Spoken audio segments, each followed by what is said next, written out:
Mali ba magmahal, Vivian? Anong gusto mo?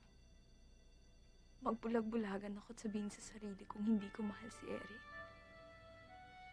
Dayain ang sarili ko. Vivian, ginawa ko lahat yun. Iniwasan ko siya.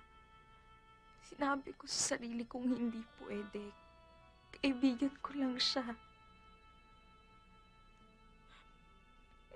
Pero hindi ganun ang nangyari at hindi ganun kadali yun, Vivian. Mahal ko si Eric. Mahal na mahal ko siya.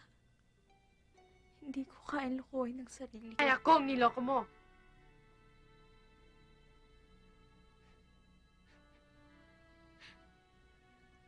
At ngayon, you're telling me things para i-justify yung ginawa mo.